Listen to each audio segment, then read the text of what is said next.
Seorang wanita berdepan detik cemas lepas rantai emasnya cuba diragut dua lelaki yang menaiki motosikal ketika sedang bercakap di hadapan kedai runcit di kawasan Bukit Beruntung.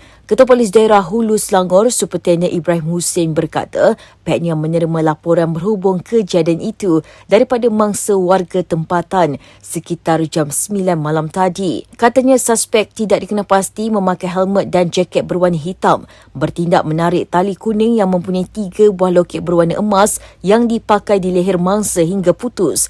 Kemudian ia terjatuh di atas lantai dan suspek terus melarikan diri ke arah tidak pasti dengan menaiki motosikal jenis Y15R berwarna hitam dengan nombor pendaftaran tidak pasti ditunggang seorang lagi suspek. Tambah beliau mangsa bagaimanapun tidak mengalami sebarang kerugian atau kecederaan akibat kejadian itu.